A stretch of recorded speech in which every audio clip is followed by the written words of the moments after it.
year. To you, ladies and gentlemen, our dear viewers, my name is Asaba Joan Generous Isabella. I am reporting live to you from the URA studios, where today we have great opportunities for business growth, but it also comes with specific procedures that every taxpayer must understand and comply with. Things like delays, penalties, interests, costs faced by exporters arise because of various. We shall get into the insightful engagement that we are going to have today. I urge you all to use our comment section in case you have yourselves. Thank you. Good morning, dear viewers. My name is Bodio Christine from the Customs Department, and in particular, Exports Unit. You're welcome. Good morning, viewers. My name is Jacqueline Nankasi. I'm a customs officer in the exports section. Welcome, Jacqueline, and welcome, Christine. Welcome, Christine. Nice to have you here. Shout outs to the work that you are doing out there. Explain to the viewers what exports are and how can one become an exporter. Taking goods out of a country to another country, goods out of a country to another country, and anybody can export as long as you to export can export. If it is not export, can export. If it is not prohibited good, we shall see that as well. Yes. Thank you very much. Jacqueline, who qualifies to be an exporter? Anyone qualifies to be an exporter as long as you meet the requirements to export. Okay. As long as you import. Okay. As long as you produce goods and you'd like to sell them to another country, you qualify to be an exporter. Okay. So you have talked about goods. When we are talking about exports, is it from Uganda to a few countries, or from Uganda to the entire world? All from Uganda to the entire world? From Uganda to the entire world. So a person can send to China, Turkey, USA, Morocco, any country that they want. Yes. Okay. So what do I need? Do I need to do all?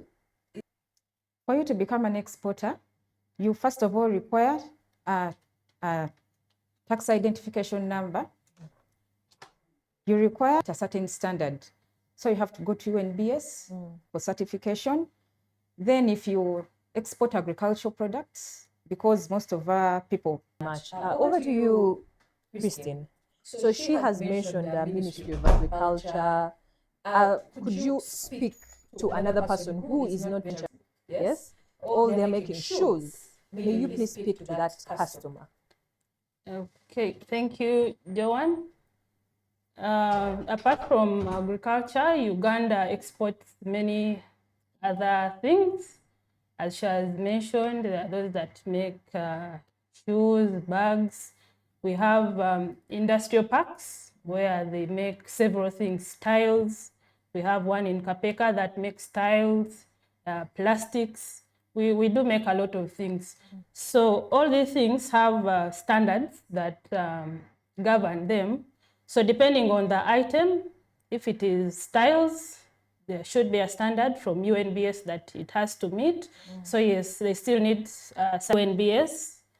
And still from Ministry of Agriculture, if it is still coffee, there are quality certificates that are issued from Ministry of Agriculture. There are several. If it is minerals, Ministry of Energy and Mineral Development does issue out export. Exactly. Okay. So Jacqueline mentioned a tin. Yes. And basically they do not need to visit any service center, or there are just some scenarios that applications, but it should be done swift as possible. It should be as fast as possible. Okay. It takes under 5 minutes to register for it. All right. So our dear viewer, you can generate a tin by following the portal, that is www.ura.go.ug. Then over to you, Christine, the permits. There is a person dealing in one place there that people are making shoes from. So they want to send their, they want to export to the Ministry of Agriculture. They are different culture. They are different. You can get the phytosanitary to the ministry, and a site that you can visit and be able to and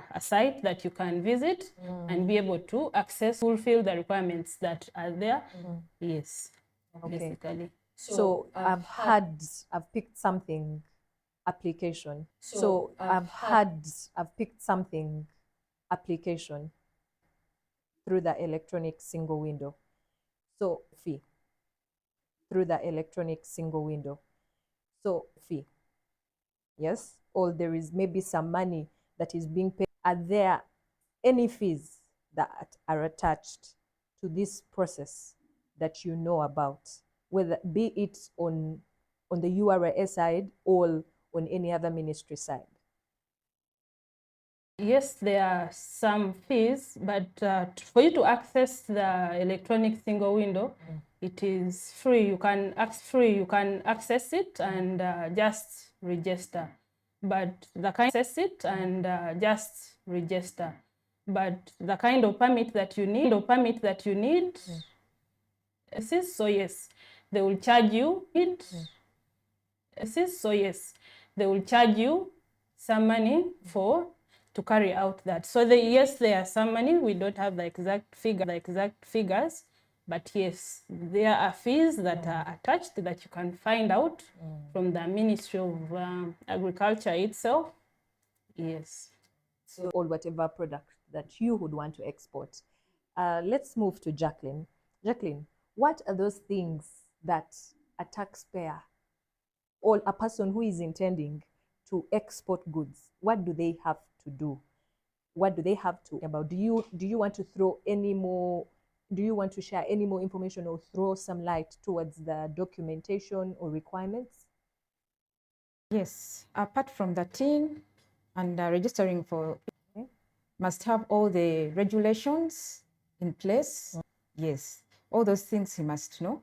Then he must have a licensed clearing agent who is responsible for capturing the customs documents and help him in the clearance process and in the destination country, and he should be aware of the regulations. There is a process in your submission.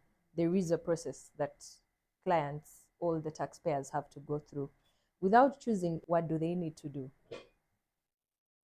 So all you need is have the goods that you are going to export, have them read that information into the customs system and make a declaration. Then the agent will still make the follow-up in those goods to wherever they are going. Let's say to the port, you should engage a transporter to move those goods for you and have the requisite documents and permits ready. Then before the clearing agent makes that declaration, you need to give him an IFRIS invoice following the fiscalization of exports, export to make a declaration. So after making the declaration and going through the customs process to be released, and your goods will be free to move to the border of exit. Thank you very much. That has been quite detailed. I will move to Jacqueline. Not importer, speaking to the new exporter. I want to export today, but I do not know what IFRIS is. Are you able to share some information about that? Yeah, but for you to be able to issue that invoice, you have to register with the Domestic Taxes Department. They'll give you rights to the IFRIS. They have a IFRIS website where you go, they give you rights. And how it works is that if you're manufacturing, you have to put all your goods, all your stock into the IFRIS system, such that when you sell, the system shows that maybe you put 1,000 units and you have sold 500. It shows what you have in stock for purposes of taxes, VAT, for collection of VAT in the domestic taxes department. Put your stock into the system such that they keep checking what you have sold and what you haven't sold. So when you have that system, it directly, since you're manufacturing, it directly goes into the Ascuda world of customs. So you use that system also where Ascuda picks that information come from IFRIS and are populated directly into the Ascuda world where they declare customs declarations. So that's how the two are related. All right. Does it matter if the recipient of the goods also is registered for or should have the IFRIS invoice? Does it matter? Because you find that maybe the buyer is in Congo where there is no IFRIS. I don't know what's there, but I'm assuming it's not there. Yeah. Yes. So your illustration. All right. Yes. Thank you very much. That has been a very detailed explanation about the exporter being able to issue e-invoices. I mean, when you were mentioning the step-by-step process, yes, you talked about a declaration. Yes. Now, I somewhat have an idea about the declaration. Yes. So, speaking to the viewer, what is a declaration and why is it important that the exporter does the declaration? Information that is fed into the customs system. On the customs side, we call it an entry. So you make an entry into the system. You put details of whatever you're exporting, and this declaration should capture the exporter, their TIN, and then into the customs system, he feeds their information that I've mentioned partly, the exporter, their TIN, the quantity, the description of the goods that he's taking out. Goods that you want to export. Exactly. Okay. Yes. So without the declaration, nothing can be sent out of the country. No. Nothing. Okay. No. Then also it's the declaration. Some export paying items. Oh. Not all exports pay, but there are some. All right. That A customs agent. Is the customs agent the same as a clearing agent? Exactly. Wonderful. They are used, the two words are You used. don't do the exports without a clearing agent. No, they can't, because URA licenses agents that do the declaration. Because most URA yes, and the client or the exporter. Yes. Okay. Yeah. So the agent does all that work, that middleman work for the exporter. Oh, okay. So now, clearing agents, how do they know that this is the right person for the job? And apart from being the middleman, yes, between URA and the exporter, what else do they do? Why should the exporter look out for them? Of course, yes, they have to because they do not know how to use the system, but what else do they do? So if a client wants to look for a clearing agent, when URA licenses them, they put them up on the portal. Okay. So they are there. You can go and look at them, the ones that are licensed. But again, you appoint them in the system. You do an appointment. You appoint that this one is going to represent me. Then at that point, that's why you provide them with your documents. It can be selected red for verification. It is still the agent to go and ensure that the goods are verified and the verification account is uploaded into the system to be able to move to the border. Yes. All right.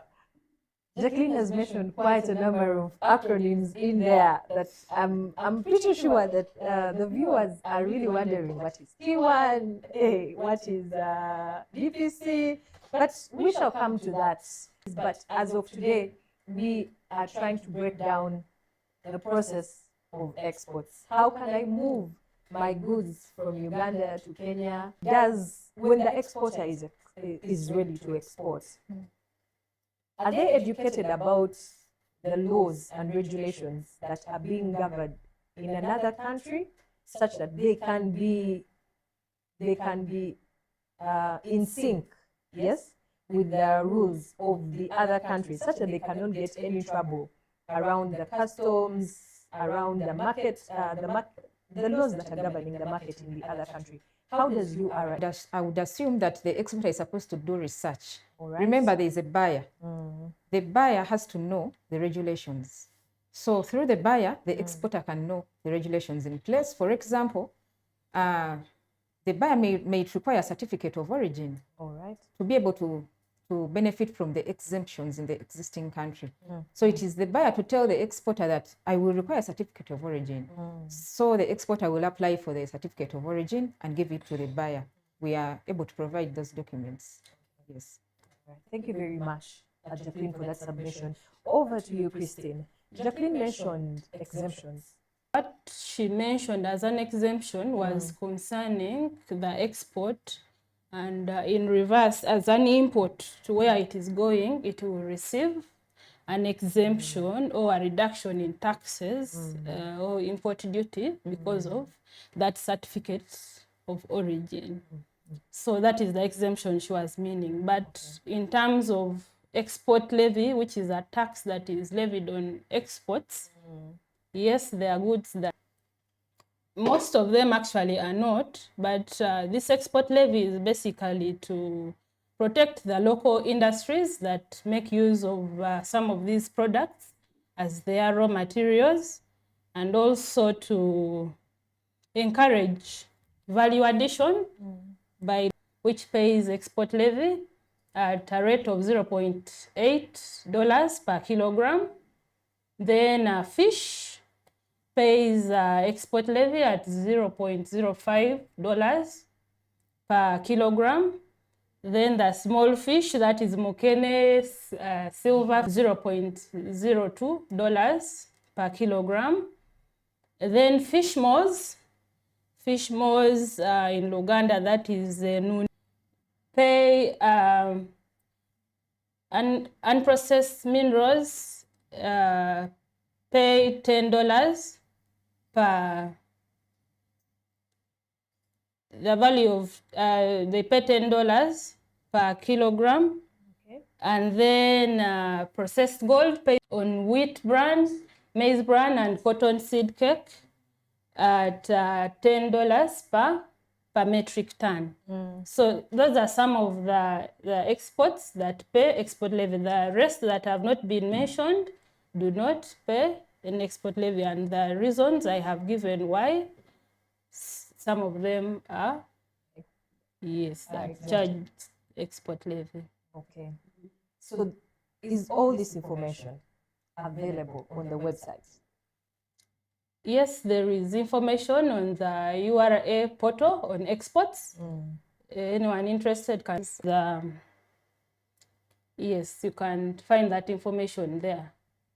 Yes. Okay, thank you very much. Dear viewers, I encourage you on. And to the exporter that wants to start business, please make research about the country that you want to export to, make research about the clearing agents, and also at large. So we shall go to Jacqueline. Yes, please. Yes. At what point does customs get involved in exports? Customs gets involved in exports as soon as the declaration is made into the SCUDA world. That's when customs gets involved, because the cargo has to move safely to the destination country. Yes, so as soon as the entry is made, customs gets involved until it exits the border. Until the goods exit and go into another country. Yes. Wonderful. They are always on the watch. Okay, so informations are incorrect. Like generally, if the information that has been given by a customer or an exporter is not right. Yes. So if the information is wrong, it will probably be detected at the document check level. It can even be detected at verification. For example, while the officer is verifying, you have declared more packages or less than what is on the invoice. The document check, the entry can be queried. It's brought back to the declarant to put the correct documents. And I think at that point, also, it can be penalized. Okay. to submit the details. So I'm imagining that there is an entry that is having incorrect information. Who is to blame? They to penalize, but the agent who is representing the exporter will come on his behalf. All right. And will. At this point, I want to ask who pays the penalties, whatever charge comes onto the client. But I'm thinking still It's the exporter. It's the declarations. The right declarations are made in the system so that they do not face any penalty or charge. Okay, so we are having a question that has just come in right now. Allow me to read it for you. So Businja says, thanks for the insightful presentation. 3 questions. First, at what point does customs officer do? And third, what regimes are selected for various destinations? We shall tackle the first one. Who is up for it? The first one was At what point? red means it has to undergo physical verification. So that is the point at which the officer will verify. So the role of the agent is to select the nearest bond or the one they are most comfortable with and declares it on the entry.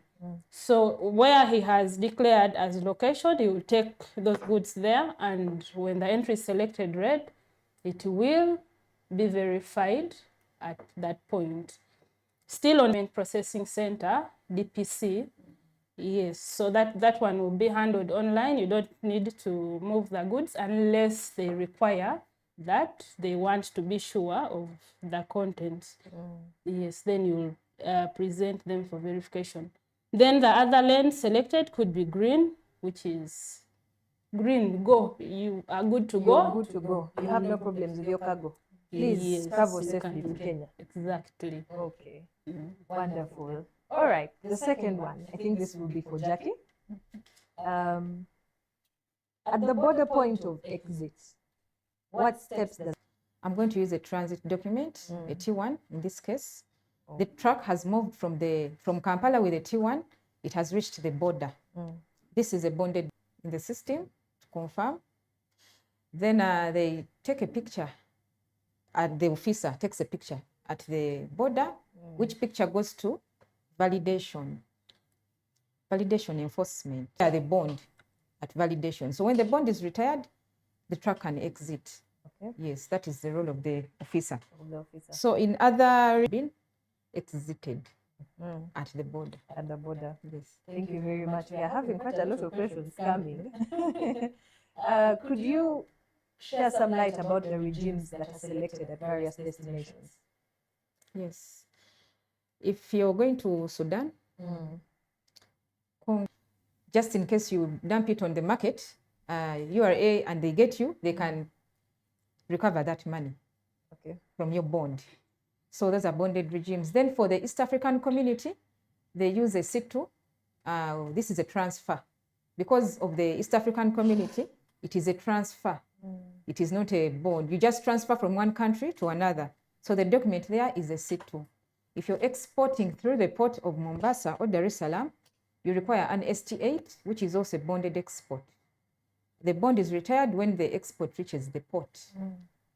Yes, so for simplified, we also have simplified exports at the border. Regimes ES1 and SE1. Those ones are captured there at the border and released there instantly to facilitate faster clearance of cargo between cross-border trade, facilitate cross-border trade. Okay.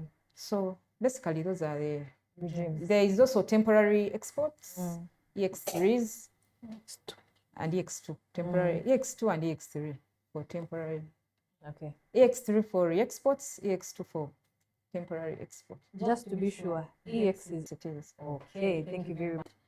And that is the simplified export SE1, and that declaration is captured by the and releases that cargo. But there is also the ES1. There you will need an agent. But for that one, the value of the goods can either be below or above $2,000. But you require a TIN. For the first one, the SE1, you don't require an exporter TIN. and a declarant.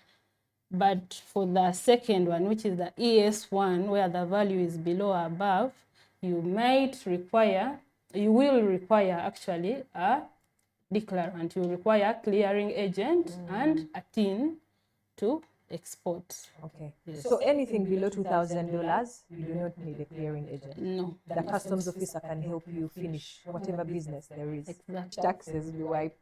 Which taxes do I pay again? If you have imported, Let's give probably an example of shoes. shoes. If I've imported shoes from China and now I want to export them to Kenya, I think this is what the viewer is saying. That's a re-export. Okay. You don't need to pay taxes. Oh. Yes, but you have to capture customs documents. You come, you import them. They come on M7, which is a warehousing entry, assuming you have warehoused your cargo. So you don't require to pay taxes. Okay. So that means there is something you have mentioned, if they are housed in a warehouse. So if they were not housed, does the person have to pay? Or it's regardless? There are two scenarios. One she has already explained, Yes. that if I import and I do not declare for home consumption, I just warehouse them and then re-export, still you don't pay taxes, but you declare that you are now taking them out of the warehouse to another country. Yes. Then there is another scenario where somebody imports, pays taxes, but again later on get the X3 regime to re-export. Yes. Okay. All right. Then just one more. Speak about, is there anything that you would want the viewers to know? For timber, following the president from the Ministry of Trade, yes, that value addition on the wood products. So you're not exporting raw timber. Yes, it was encouraging only. So to the viewers, please, from Jacqueline and Christine, what benefits do compliant export procedures offer to taxpayers? We shall go from Jacqueline to Christine, and then we shall close up the show.